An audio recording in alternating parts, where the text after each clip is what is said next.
welcome everybody to this week's Market Share, the short weekly segment brought to you by MKR, where we bring you all the noteworthy news and updates surrounding digital media and the world today.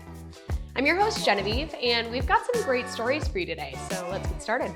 First up, let's talk about the FTC's crusade to eliminate false advertising, or at least curtail it slightly. In early April, the Federal Trade Commission sent out 670 notices that were in violation of the Commission's policies on unsubstantiated marketing claims. The companies on the other end of these notices might be those who you're expecting, those who occupy a lot of time on late-night cable television, but they also included some companies that you might not. These notices were sent to the likes of Amazon, Archer Daniels Midland, Bayer, BASF, General Mills, Gerber, Herbalife, and Johnson & Johnson, to name just a few. The FTC has little power in the way of enforcement after the Supreme Court stripped their ability to fine these companies for their deceptive marketing. However, they still have the ability to get the ads pulled from being in the front of the public. And the humiliation of being called out in public for deceptive advertising practices can't be good for brand trust. Next up today, let's get into why putting Mayo in your Tinder profile picture might be the slickest move you can pull. Kraft Real Mayo has apparently conducted an experiment to see if expressing love for mayonnaise within your dating profile picture or bio can boost appeal on said apps.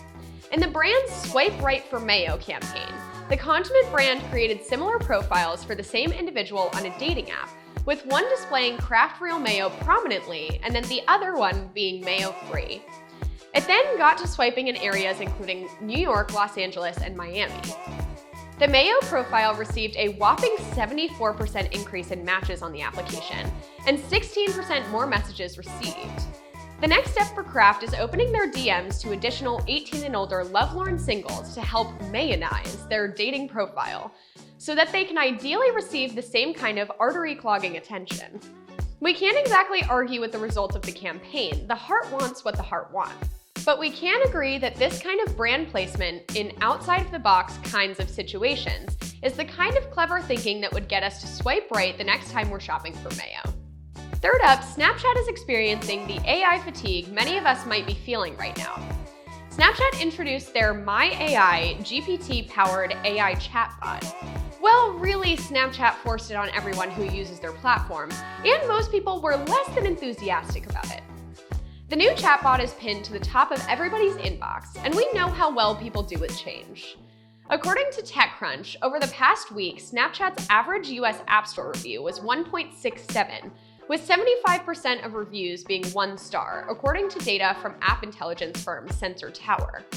For comparison across Q1 2023, the Snapchat average US App Store review was 3.05, with 35% of reviews being 1 star. This kind of review bombing isn't new or unusual for app companies that release unpopular features, but this is the first time Snapchat has been on the receiving end of this kind of backlash. Generally, users want to opt into features and not have them forced upon them, so it will now be up to Snapchat to see if they're willing to let their new AI toy slink off the stage. Finally this week, is Meta attempting to cash in on the Twitter diaspora? As Twitter keeps adding unlikable features and taking away once useful abilities, many swaths of the user base have looked for a Twitter simulacrum.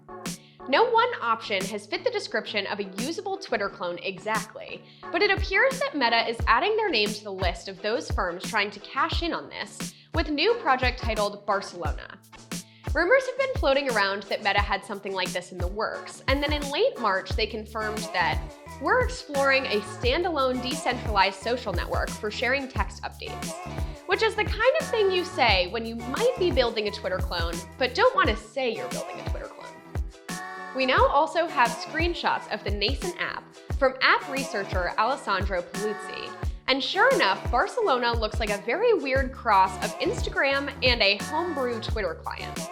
At this stage, it appears that Barcelona would use your Instagram as your ID, and look and function like an expanded version of the Channels feature that Instagram recently released.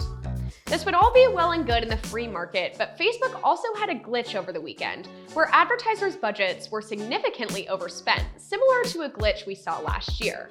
This is just my personal opinion at this point. However, maybe Meta should spend a little more time working on not accidentally overspending ad budgets and losing advertiser trust, and a little less making what appears to be a sad Facebook version of Twitter.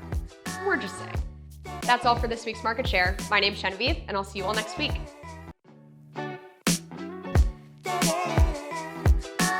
As Twitter keeps adding unlikable features and taking away once useful abilities, many swaths of the Many swaths of the user base have looked for a Twitter. This is one of the words, simulacrum. I had to look up how to pronounce it.